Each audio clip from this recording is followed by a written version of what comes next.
Selamat datang di channel Firman Panipahan. Kali ini kita akan mendengarkan penyampaian pembuka dari Cawapres nomor urut 1 Muhaimin Iskandar. Assalamualaikum warahmatullahi wabarakatuh. Waalaikumsalam. Selamat malam, salam sejahtera untuk kita. Harusnya saya bicara pada debat yang pertama. Tapi hari ini saya sungguh bersyukur akhirnya bisa bertemu. Tapi jangan salah paham, bukan karena saya ambisi jadi presiden. Tapi karena saya punya pelajaran yang penting selama saya berjuang di politik. Apa itu? Saya menyaksikan dan menjadi bagian dari adanya pemerintah yang memiliki kewenangan mutlak, terutama pimpinan tertinggi, untuk bisa menghadirkan keadilan dan kemakmuran rakyat. Inilah yang disebut sebagai selepet menjadi bagian dari kewenangan untuk menghadirkan kemakmuran dan keadilan. Nah, selepet itu istilahnya ini baru ya, istilah yang digunakan oleh Caimin itu. Selepet itu sarung yang diselepet itu. Plas gitu lah, kayak pondokan gitu. Selepet itu seperti sarung yang saya bawa ini. Bisa di kalangan santri, bisa membangunkan yang tidur, menggerakkan yang loyo, dan sekaligus mengingatkan yang lalai.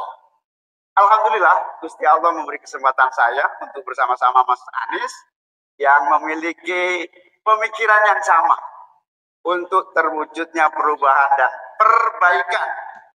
Oke, jadi istilah selepet itu digunakan sebagai simbol oleh Caimin ya, yaitu untuk penegakan hukum. Jadi berdasarkan hukum ini, vonis ya, hukum and vonis ya.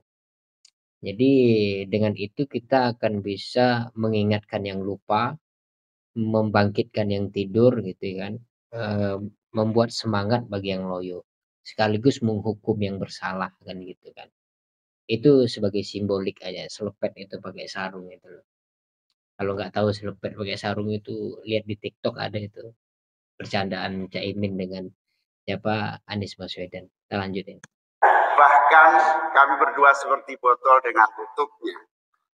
Jangan salah, selepet itu disrupsi. Disrupsi itu adalah awal dari perubahan.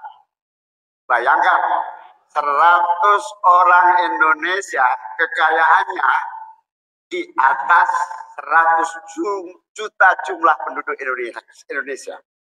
Artinya ini keadaan yang tidak adil. Ini harus kita selepet. Kita juga harus punya keyakinan bahwa 100 orang yang kaya ini kita pajakin bersamaan dengan kita turunkan pajak kelas menengah di Indonesia. Wah, ini janji politik ini.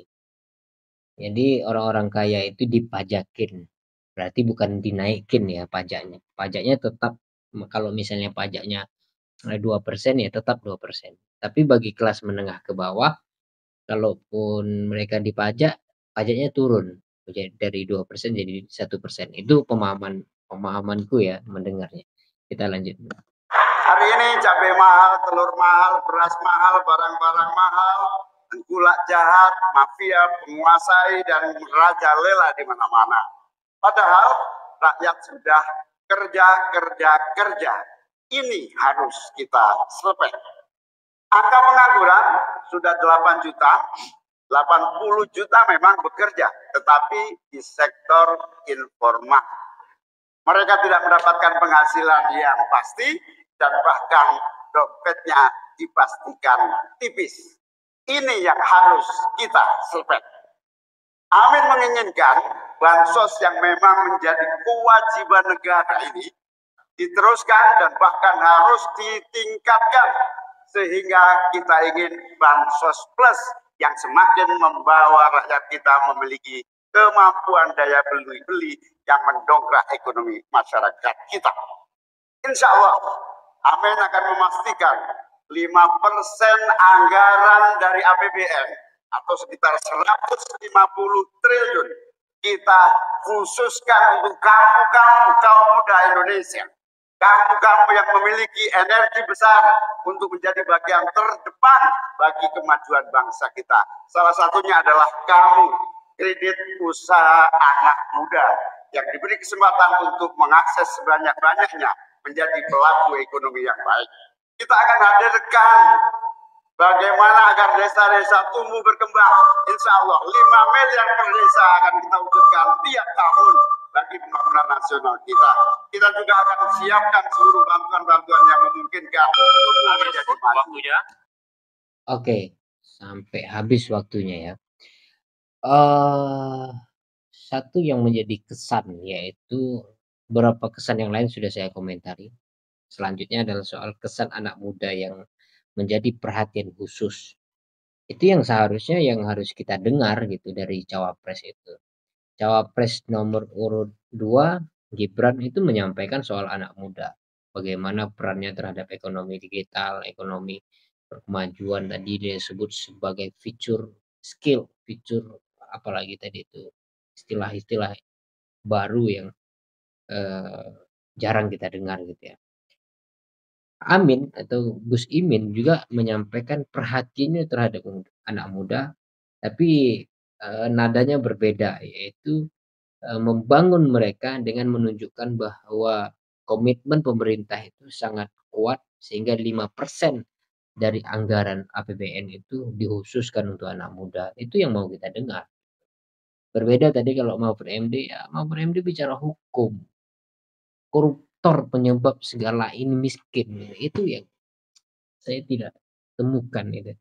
Gimana cawapres kok tidak temanya adalah ekonomi tapi tidak berbicara ekonomi. Nah, terakhir Caimin ini apa ya, lebih santai ya penyampaiannya dari cawapres sebelumnya itu. Saya tidak condong ke Caimin apalagi mendukung gitu. Dukungan saya belum saya sebutkan. Saya tidak menyebutkan dukungan saya kepada siapapun gitu.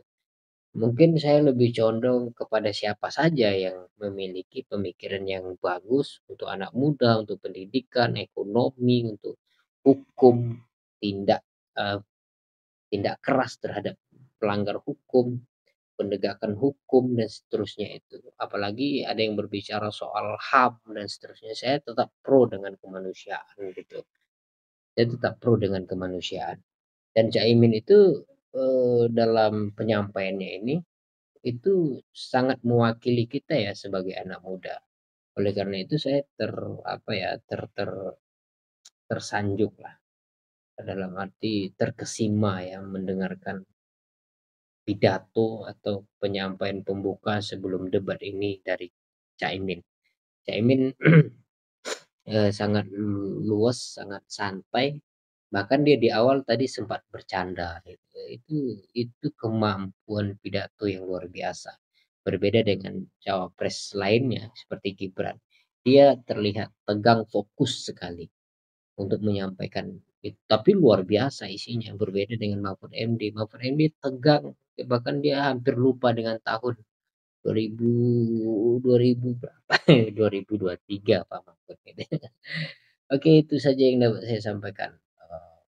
Luar biasa. Terima kasih. Wassalam.